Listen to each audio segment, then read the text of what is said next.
What you're about to listen to is a class from my spirit walking course that I teach.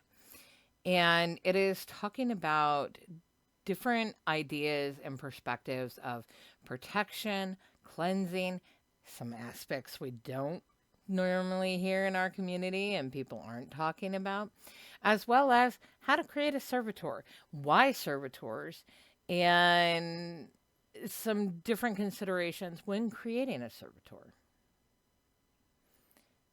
If you're interested in more, if you want to learn more about the Spirit Walking course, I'll link it down below in the description. Welcome back, everybody. So today we are talking protections and servitors. So first of all, let's talk protections.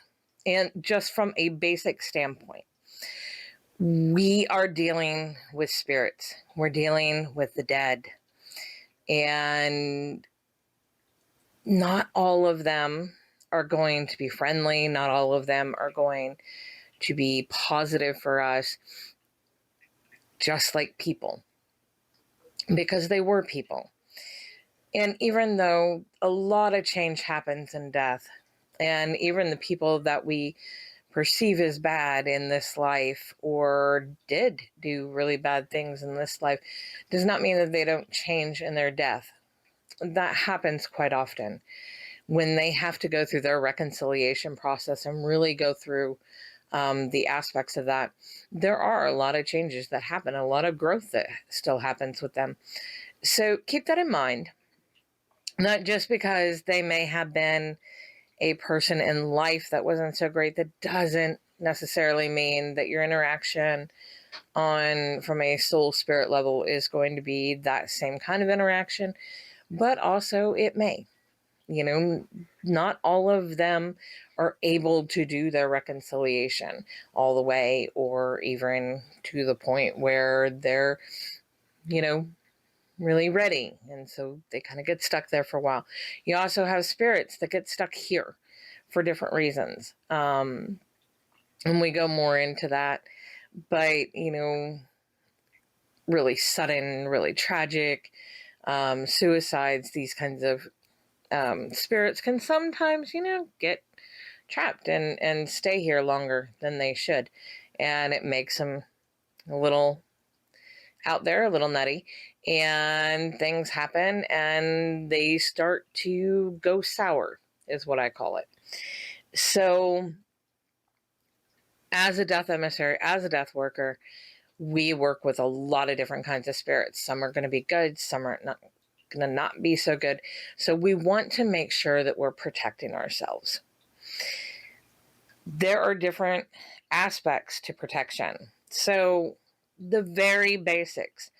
Let's start with our home space, whatever that looks like for you, whether it's a room, whether it's a household. Everybody's situation is different, but think about your home. We have a lot of spirits that kind of travel back and forth, especially when you actually open that door, start working with spirits. They can tend to just kind of show up. So you want some protections to make sure that, certain ones don't get into your house, and to make sure that, you're dealing with the ones that you either need to or want to deal with. And also making sure that we don't have stagnancy. Bad energy will draw bad energy. When we talk about haunted spaces, people say, oh, this place is really, really haunted. We see this a lot with insane asylums, old insane asylums. So the old insane asylums had some really bad, tragic things happen there. There was a lot of sadness and pain and fear. And all of that energy that the living was creating sinks into that space. It sinks into the land. And so it starts changing the energy of the land, which in turn makes it kind of a hot spot. It's like a beacon, energy likes like energy. So really negative energy is going to draw other negative energy. So even if a spirit didn't die there, or if they were never a living spirit, they're just a different kind of spirit, whether it be land spirit or just another entity, but maybe they're negative energy and they're going to be drawn to that space, the ones that like that kind of energy. So think about our home. There are all kinds of different aspects of cleaning and protecting your home. We need to start at the basic, though: mundane cleaning. Stagnant energy. When we don't move stuff around, when we're not clearing and cleaning up different spaces and it's just kind of sitting there it gains stagnant energy. Stagnant energy goes sour. And so it starts to have that kind of an energy, which can draw other kinds of energy. You may not have experienced this before because you didn't open that door, and so you weren't working with spirits. But the more that we work with the other world, the more that we work with soul and spirits, the more we have invited that. So, mundane cleaning. I really suggest a minimum of once a month doing some heavy cleaning. Move your furniture around, clean underneath it, really deep clean spaces, wipe your shelves, dusting. I know it sounds overwhelming sometimes, especially if you have kids, but doing that deep clean really gets rid of all the stagnant energy. That's what you want to do. You want to get it stirred up and get it cleansed, so it doesn't sit there, it doesn't fester, and it doesn't go sour. When you're mundane cleaning, there's all kinds of different things that we can do. We can bless the water that we're cleaning with. And it's like anything else. We talked about vibration, voice, what it does to water, how it changes water. The Dr. Emoto studies, being one of those, science aspects, so you can look at it. So you can add that kind of power into the water that you're cleaning with. Talk to your water. Tell it what it needs to be cleaning out, what it is you want to be getting rid of. And you can add sigils and runes to your cleaning tools. So like your mop or broom handles, your trash can. Think about it. All the stuff you're picking up, you're putting into your trash can. You want it to stay in the trash can until it gets removed. Put that on your trash can. Figure out a sigil, create a sigil for that, and stick it on your trash can. Empower that sigil to keep everything contained within the bag that's in there until the bag is taken out and removed from your property. Your washer and dryer. So we don't often think about our clothes and stuff.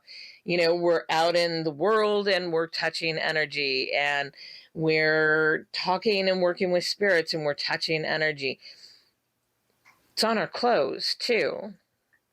I mean, if you think about it, you have that energy residue that sticks to the clothing. Put some sigils and stuff on your washer and dryer to cleanse. So it cleanses out any of the negatives. So it cleanses out any of the things that you don't want to be bringing in. Like I said, you can do this by creating your own sigils. You can use runes or combinations of runes. You can just write it out in English if you're going to be that ballsy and your family isn't caring about it. It really just kind of depends on your mode. But there are all kinds of ways that we can bring magical into our cleansing. And it doesn't have to be with special washes, and it doesn't have to be with special tools. And we can do this as we go. We can work with what we have.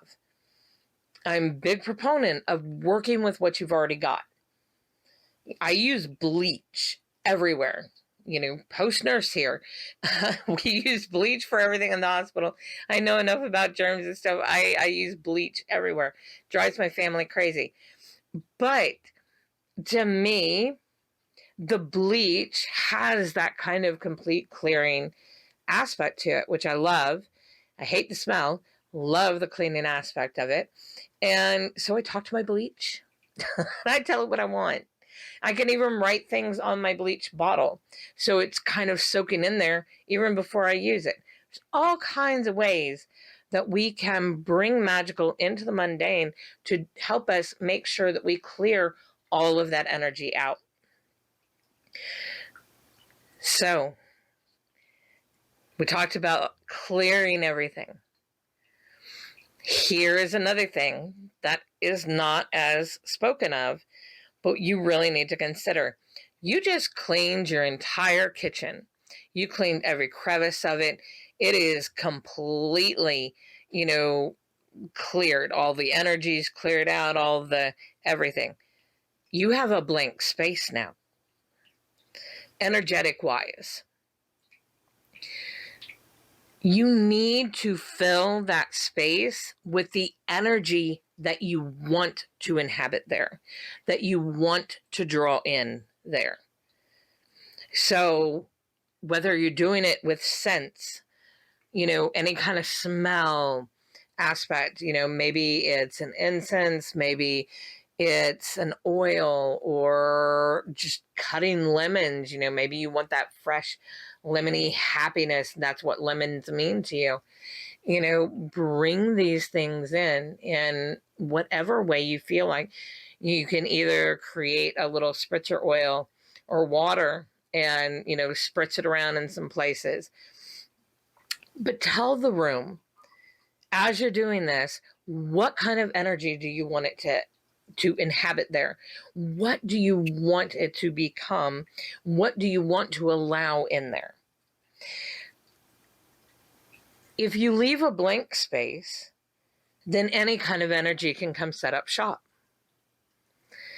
If you give that space direction of what kind of energy that you want to inhabit that space, and bring it in with visuals, whether it's colors, pictures, scents, or anything else, bring things in, little things. It doesn't have to be huge, just little pop things here and there that represent and really incorporate that energy for you that you want in that room. And think about it. Think about each individual room as an individual room. What do you want happening in your kitchen? What kind of energy do you want to inhabit there? What kind of energy do you want to inhabit your bathroom? What kind of energy do you want to inhabit your living room? Think about your spaces, how you use them, and what kind of energy you want to grow in those spaces, and get it started. So you do your deep clean, you clean everything out, everything's cleansed, all the stagnant's gone, and now you're setting your space. And like energy likes like energy, so you're setting this energy in the space. More of that kind of energy will be drawn to that space.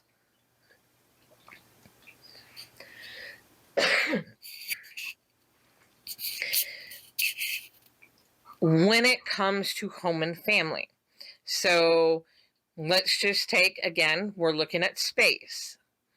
So let's look at our home space. There are all kinds of ways that you can protect your space.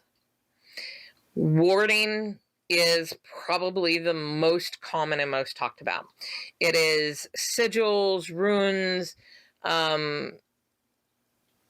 those type of written kind of works that people will do on their windows. So they'll take lemon juice because it's generally not seen, and they'll take it and write these things on their doors, their windows, the window sills, all of these kinds of, places where there's coming and going, where there's an entrance and an exit to a domicile.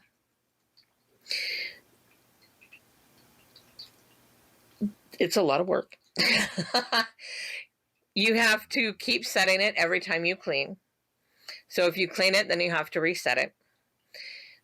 You have to have these things already created.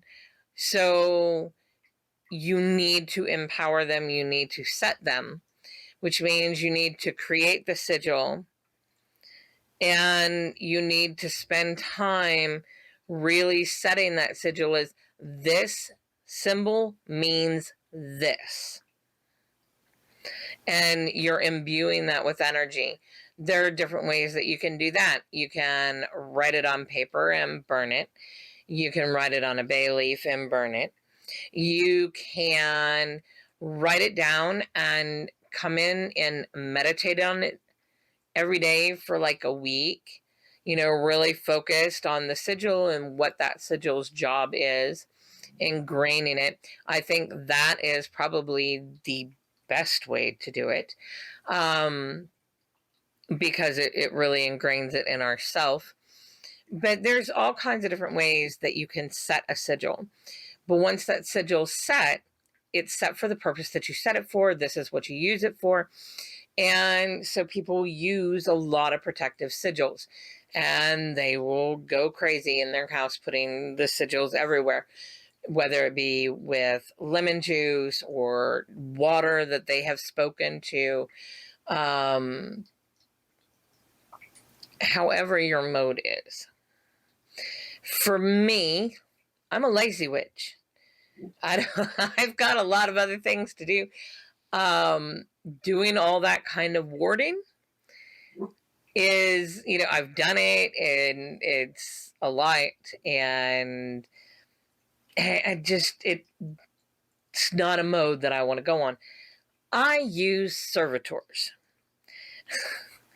They are the absolute best and easiest thing, in my opinion. Once they're set, it does take a little time for the construction, setting them, getting them ready. But once they're there, they're there. It is not something that you have to constantly be thinking about. And I'm going to give you some examples of this so you can kind of see what types of servitors I use, what their reasoning is, and then we'll go into how to construct them, how to set them, how to feed them, and deconstructing. So this first one here, this is my house and family servitor. He has been with us the longest. He is made out of air dry clay.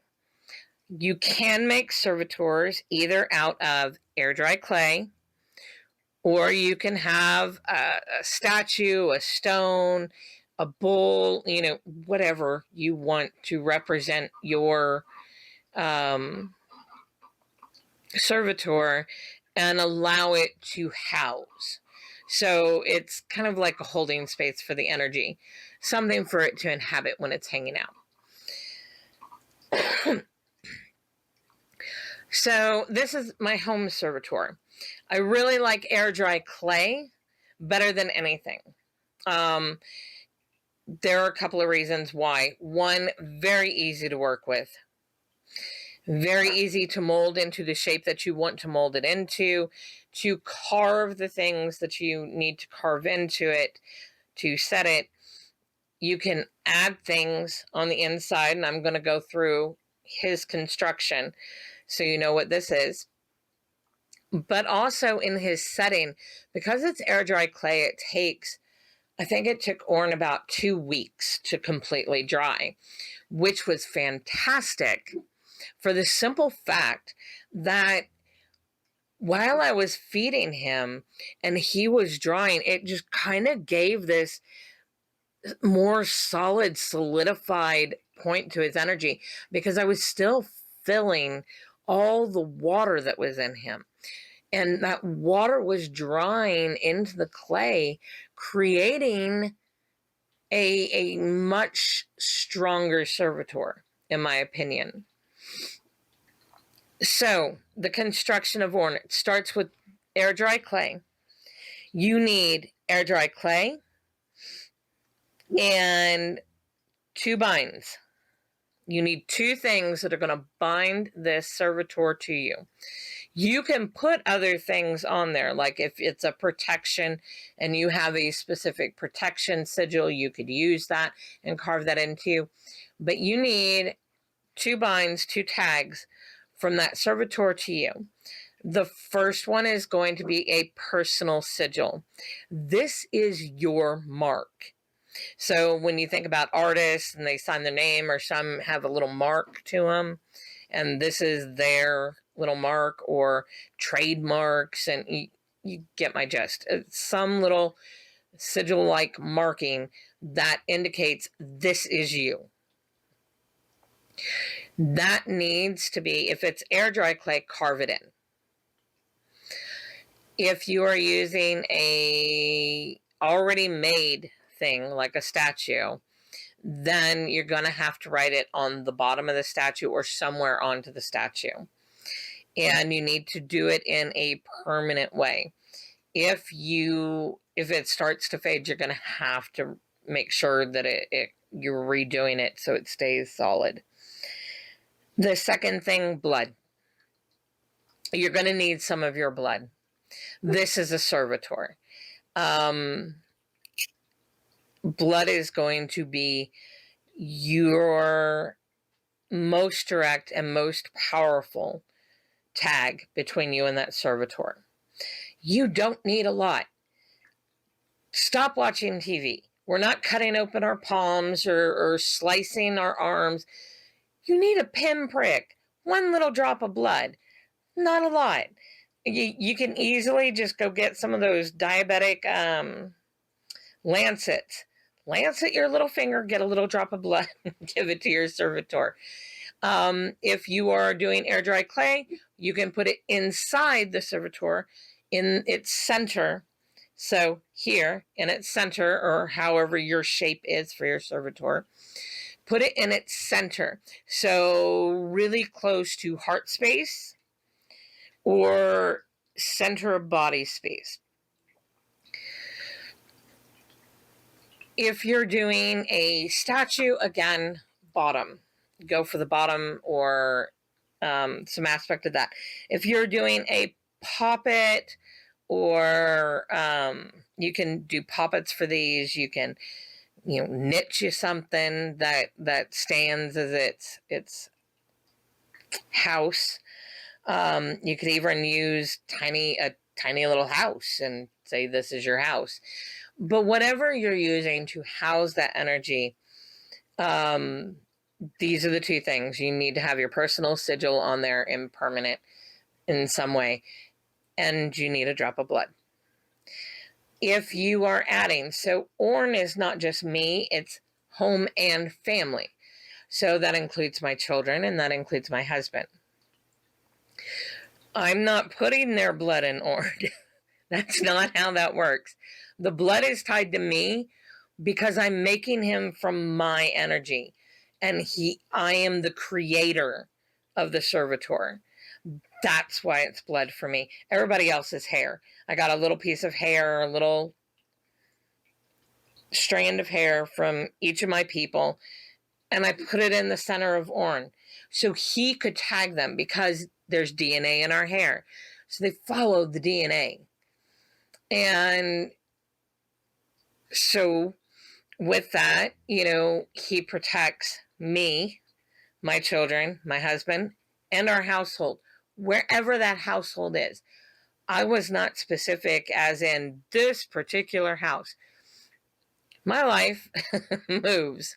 So it's wherever we reside, wherever our home that we're making is. That way Orn can move with me every time. Once I wanted him in a human shape. It does not have to be humanish shape.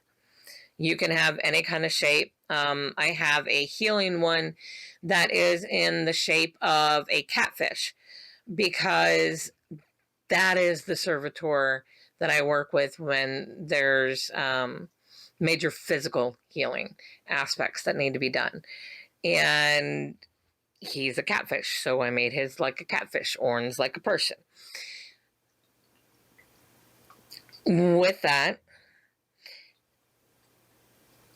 I created him in humanish form.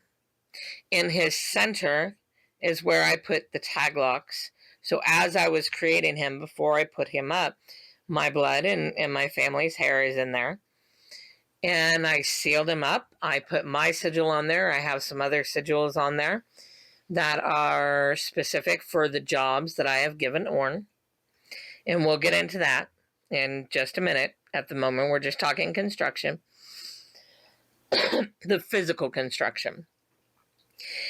And at that point, Orn was done from his physical space. Now I needed to set him. The first part of setting can be done before the construction or after the construction. It's really up to you. You need to plan them out. You need to be really specific about your servitor. You need to be thinking about, what is the task or job I want this servitor to do? What are the boundaries and parameters I want to put in for that to make sure that he stays on task? And I'll give some examples in a minute. Then you need to name them. They need a name, something that you're going to call them and connect with them through. You may also put in a time limit or a task completed. So once a certain amount of time has passed or a specific task is completed, then they get reabsorbed. We'll get to that at the end when we talk deconstruction. But if you're giving them that, you want to give it in the planning. So my servitor here, one of my gargoyles, this one is specifically for my spirit work. So his job is to filter any spirit. He guards the home and he guards me.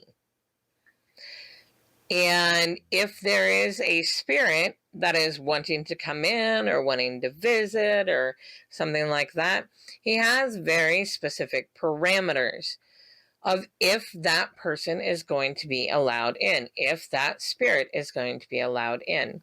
Some of the parameters, I'm not going to tell all of them, but some of the parameters are things such as, if this spirit means me intentional harm,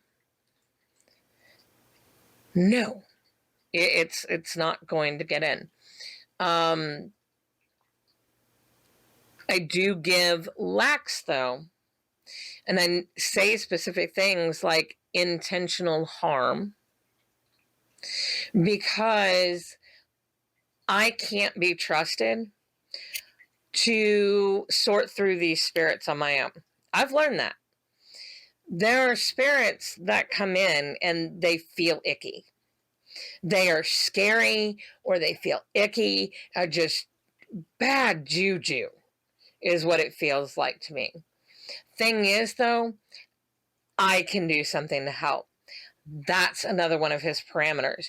If there is something that I can do, if I have the skill or ability to help this spirit in some way that they need help, then they're allowed through. So it may not be the greatest spirit in the world.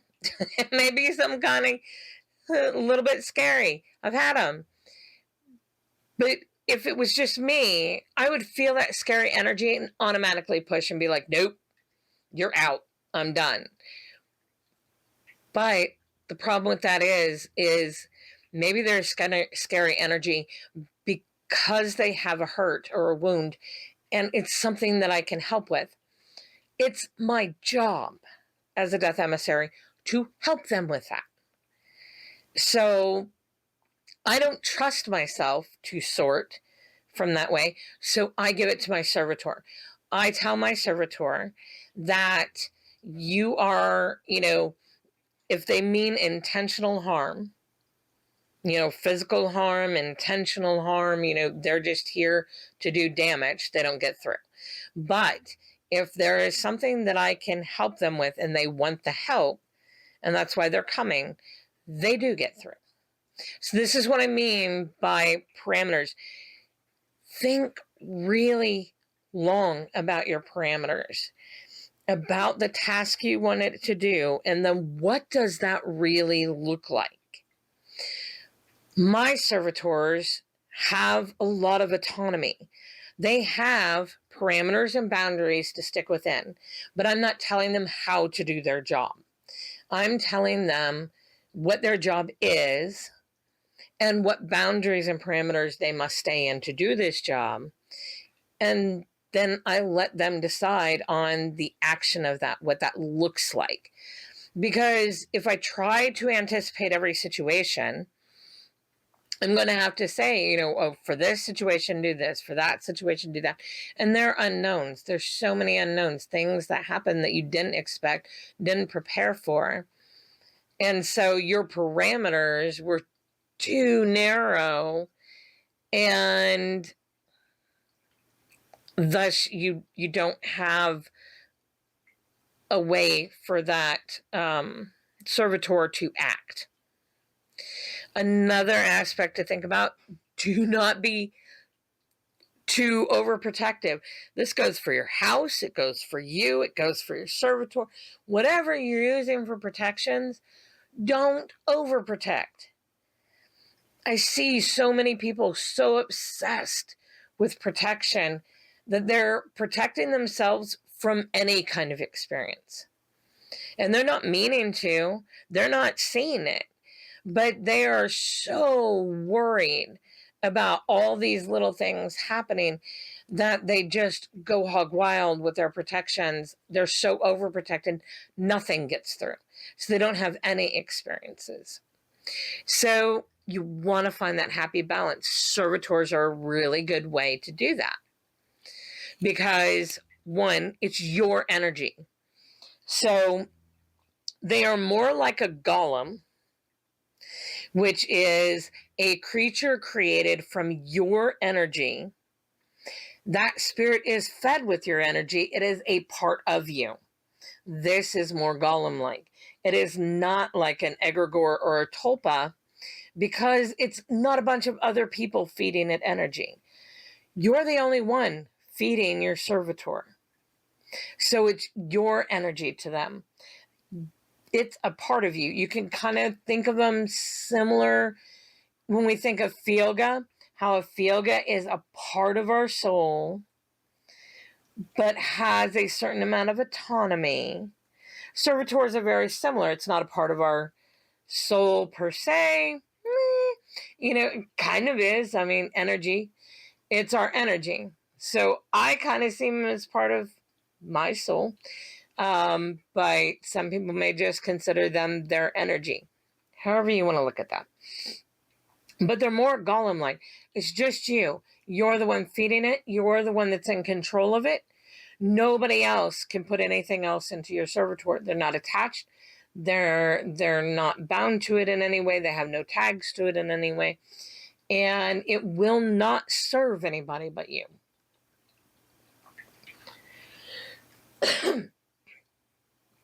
So you need to plan them out. What is their task or job that you want them to do? Oren takes care of house and family. This servitor here, and I'm not giving names, this servitor here deals with all the other world spirit soul. So they deal with my dead, they deal with other world entities and aspects. This servitor deals with physical world. So that's people, it is nature spirits, physical world aspects is what he does. And then I have a couple of other servitors that do a couple of other jobs. They're very specific in what they deal with, and they all have very specific parameters and boundaries that they can work within, but I also give them a certain amount of autonomy because I don't want to limit them in that. And they have become more of an ally kind of a spirit, even though they are part of me. But because I give them the autonomy that I give them, they also kind of grow. I'm feeding them energy to build them up. But they have a tendency to, start growing their own little personality and doing some things that are just them. Within their task, within their job, within their boundaries and parameters that I set. So think hard about them.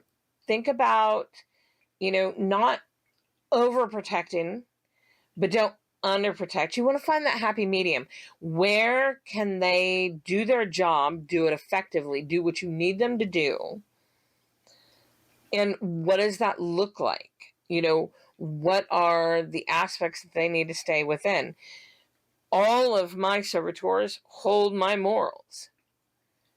They hold my morals and my ethics. So anything that would go against my morals and ethics, they are not allowed to do. Some people do that, some people don't. I put that in there just for the simple fact that I'm attached to it. That energy, just like any other spell that you would cast, you are attached to that from an energetic consideration. So whether that is a small little tether, I gave it some energy and I sent it out to do its thing, or I'm feeding the energy and I'm feeding it energy and I'm growing it with my energy. The bonded tether may be really thin or it may be really thick, but either way, it's still attached to me.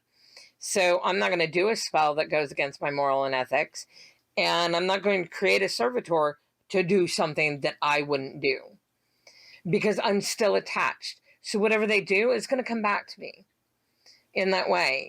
I still have that tether. There's still that exchange. So something to think about as you're creating. Name your servitor. Give it a name. You can even think about its personality. You're creating this in the very beginning.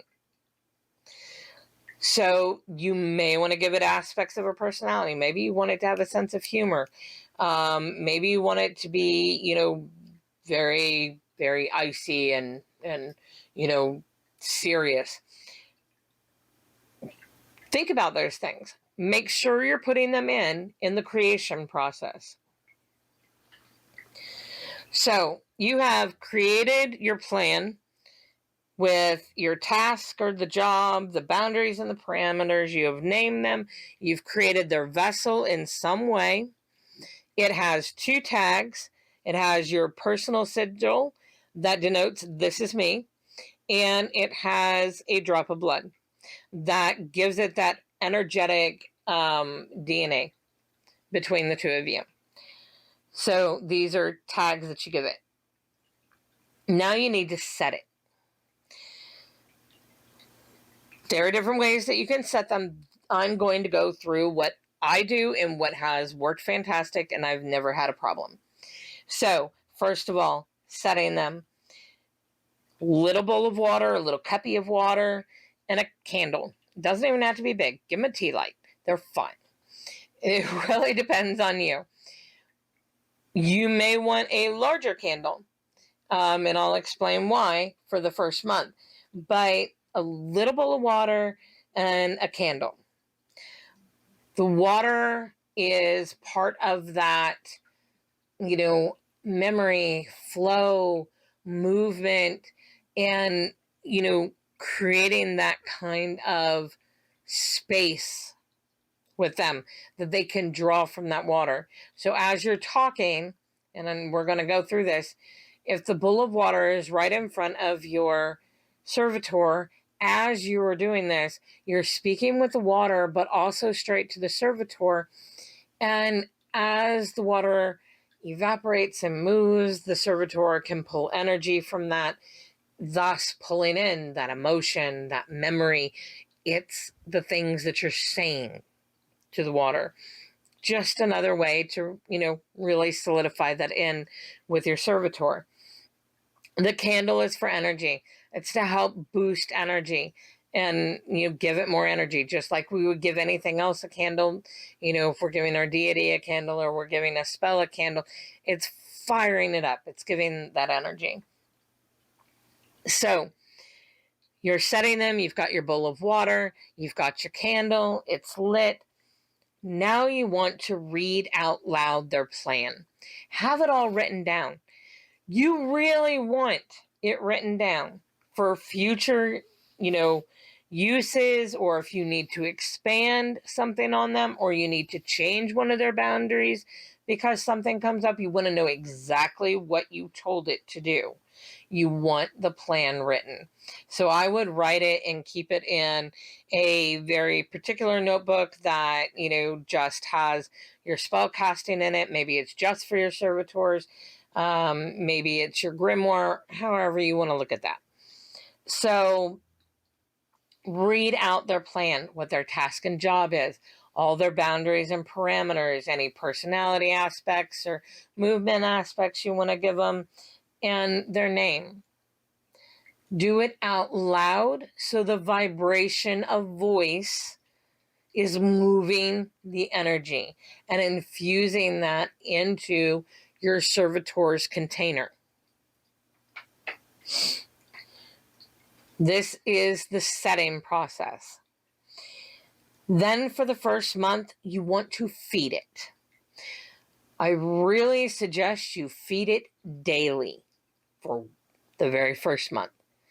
And the way that you feed it, and the way that I would do it, little cuppy of water, your candle. That's why I said you could do a big candle and then just, let it burn for an hour while you're there with your servitor.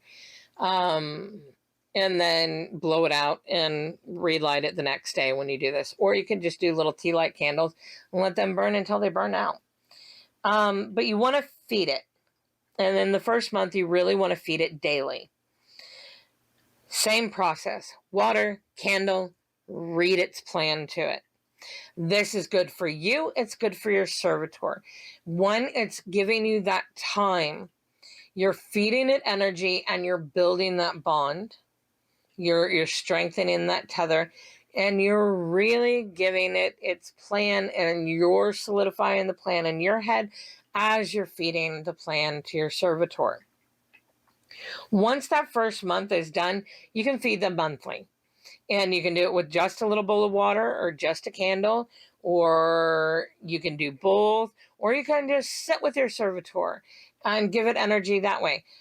I suggest always giving either water or a candle once a month. I mean, they like it. Mine do, at least. Either way, I used to do both the water and the candle. For ones that have been going as long as Orrin, he's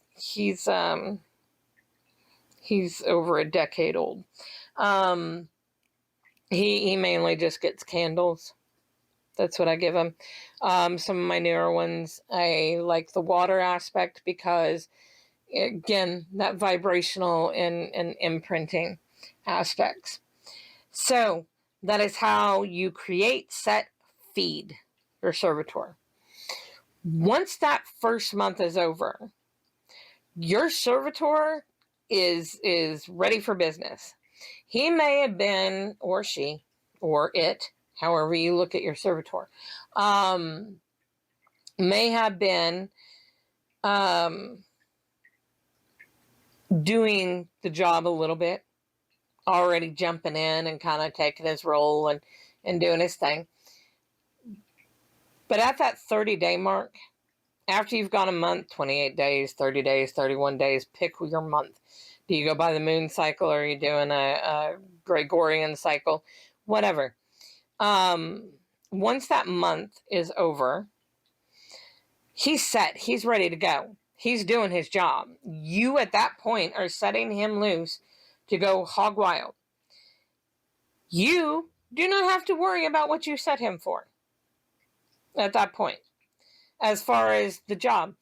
I don't think about trying to decide on if I need to work with this spirit, or why is this spirit here, from an aspect of should they even be here kind of a thing. My servitor does that. He already does that. If a spirit shows up and they're able to get past him, I've got a job to do. There's something that they need, or there's something that I can do, or, whatever. It's a spirit that's supposed to be here. It's a soul that's supposed to be here. I don't have to think and try to do all this calculation of, should I, shouldn't I, it feels like a bad energy, but it's really one that it feels bad because it has a wound and I need help. And I have that skill. And that's what my servitor is saying. So I don't even think about that. It takes a whole thing off my plate. He does that. I don't have to do that. Orn has been taking care of my family and my household from a physical protection and spiritual protection standpoint for a really long time. I don't really worry about those things. Can something eventually get through? Maybe. I don't know. I got a lot of servitors they have to get through. So, but for the most part, I'm not worried about these things. I'm not thinking about these things. They're not things that I'm making little spell jars for, bags or tags or anything like that, or warding my house heavily and all these things. I let my servitors do it. Lazy witchcraft. I mean, in all reality, it kind of is. I have a lot of other things to do. I can't be constantly on this protection chain. I don't want to be overprotected to where I don't have new experiences or I don't have experiences that I need. They're not always going to be great experiences, but I need them because I learn through them. So that's why I love servitors. In reality, from my perspective, they're lazy magic. They're not in the fact that you're paying attention to them. I'm talking to them. I'm feeding them. Even my family talks to Orn. So, they're more like just a spirit part of the family. And that's how they're treated. And that works for me. And I don't have to worry about the jobs that I've set them to do. They're just going to do them. And it's great. That's my perspective and why I love servitors so much. Why I use servitors for those kinds of protections more so than I do any of the others anymore. I don't really ward my house unless there's something going on.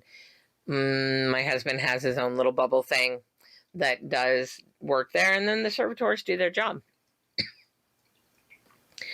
When we come to deconstructing servitors,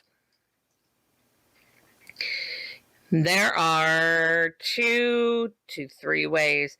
One of them is kind of debatable on what happens of deconstructing your servitor. So a lot of people, I guess, I hear this often about people talking about reabsorbing their servitors or destroying their servitors. Kind of feel like there's a line for both.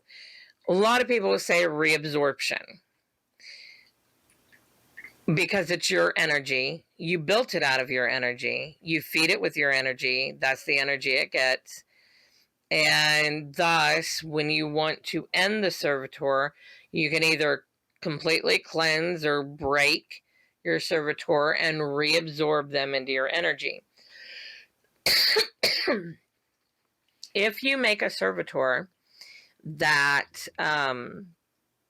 you're allowing autonomy into, allowing it to grow a little bit, allowing it to kind of take on its own personality and form its own kind of personality in that way, then you're looking at something that is more akin to a Filgia than, a thought form of your own, in my opinion. And so at that point, you're destroying it, which you may absorb some of it back, or, I've got questions on the destroying thing, because I could destroy their container, but if they are long enough, they've been going long enough, they're a strong enough servitor, and they have enough autonomy, I'm not sure I'm breaking that. I'm not sure I'm just poofing that energy out of existence. It comes into question, when does something become sentient? We talk about this all the time when we talk about AI, artificial intelligence. It's not.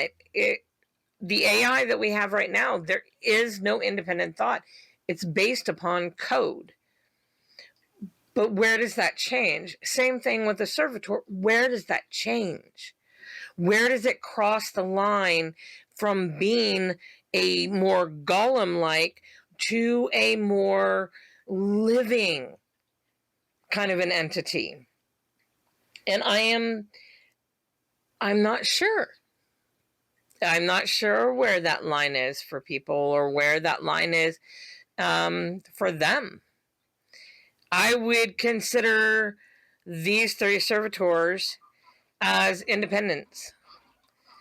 They do their job, they have their thing, but they're more like an ally versus, just a part of me and my energy, and feeding it into this thought form, and allowing this thought form to do certain things. So for me, I do not create any servitor that I am not going to live with for the rest of my life. That's me. That's my choice. People create servitors for all kinds of reasons, and they may give them a time frame or a task. Once you complete this task, you go away. Once this time frame has been completed, then you go away. Whether that's go away or get reabsorbed, or however they want to look at that, and how they state that in their initial plan for the servitor. For me, I create them to become this. I want them to be a living spirit for themselves too, to do the job that I need them to do, but more family-like versus slave. Again, my own perspective of it, the way that I see them, and the way that I create them, and my experience with them over years of time. So you need to be thinking about that, of what that looks like for you. I actually have instructions with my husband. My servitors, they're going in the ground with me. It just is what it is. Nobody else can use them. They're bound to me. They'll go with me, be reabsorbed at that point, or become a part of my soul, similar to a Fielga, maybe. I'm not really sure. Not really sure what's going to happen to them when I die. But they're vessels. Will be buried with me, just so I make sure that, they're put to rest in some form or fashion.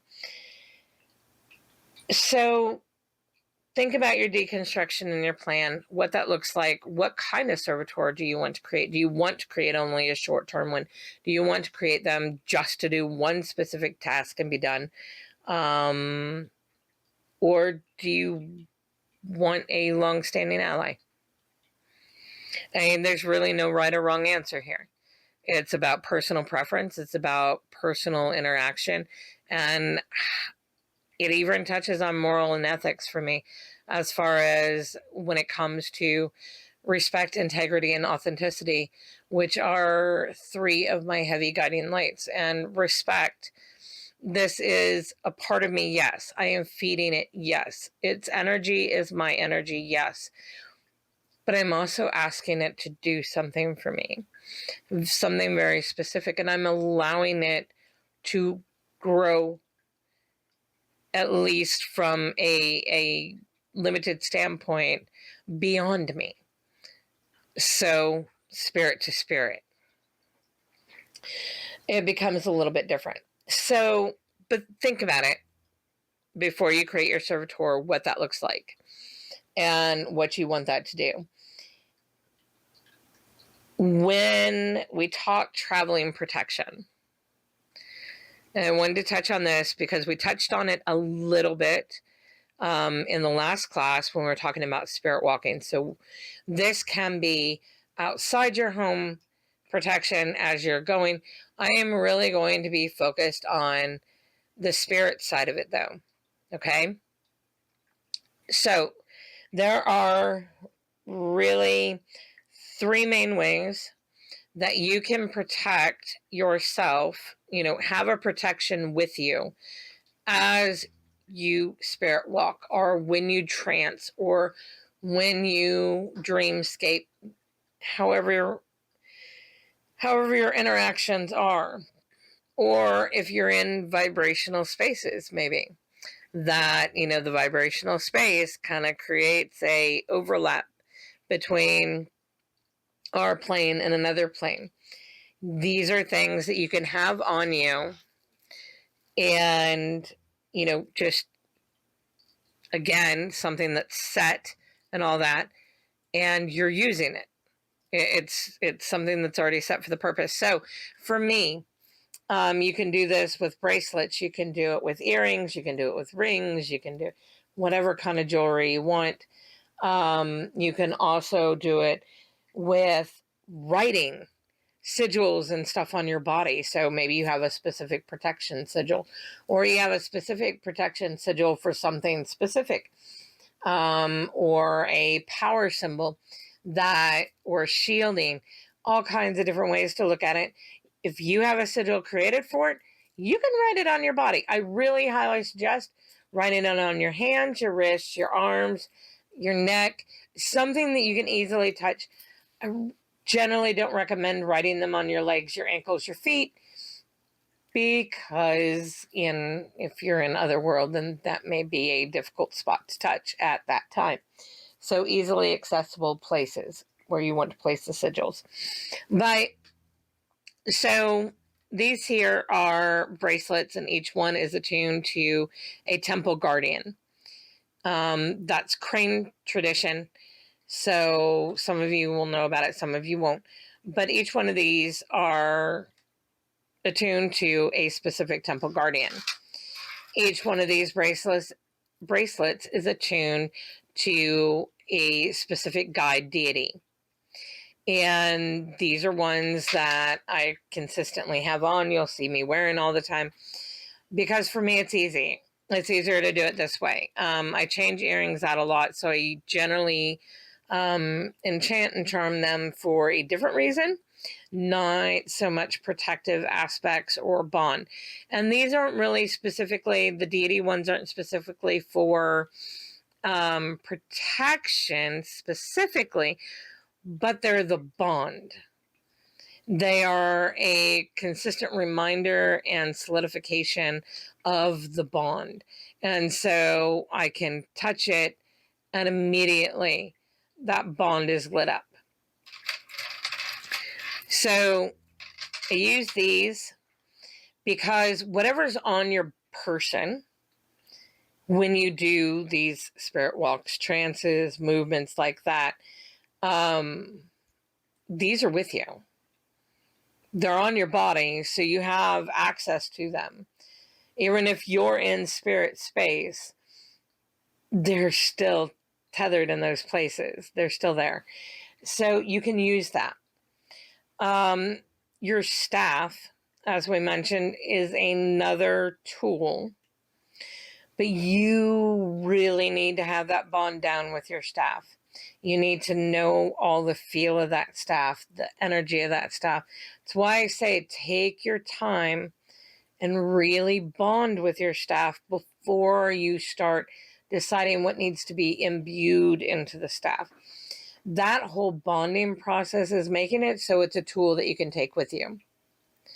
So when you do journeying, if you have your staff with you, then the staff is in that space as well. Thus, protection. Not just because of the hotkeys and things that you can put onto your staff, but your staff itself can be a sort of protective weapon, a energetic kind of a weapon, if necessary. So another way to think about protections, I mean, you're not going to be taking all your stuff with you when you go on a spirit walk. You're not going to have advantage to all the stuff that you may have in real world. You're not going to have spell bags with you. You're not going to have, these kinds of things. So creating some small things to take your guardians with you, to have that connection to deity. So if you need it on the fly, you can use it. Again, something to think about. How are you protecting and what you're protecting from? But what are your common? For me, the temple guardians and my deities. No matter what, that's part of the big role that they play in my life. Beyond, a guide and teaching me lessons and helping me to grow and learn and transform. But they're also shields for me. They're also protectors for me, and they will do that job. Especially my death deities, when I am doing death emissary work, shielded. It's layers of protection there. Yeah, I have my servitor, but my servitor isn't going to be going with me. It has a job here to protect this physical space. My divine goes with me. My deities, all my death deities, I can, depending on what space I'm in, is depending on which one I can easily call to or call out to. So things to think about as you're thinking about, extending and protections beyond this world, but when your soul is walking, when your spirit walking, or when you're in trance kind of spaces and interacting with other world, whether that's spirit, entities, the dead, keeping that in mind. All right, let's open it up for questions.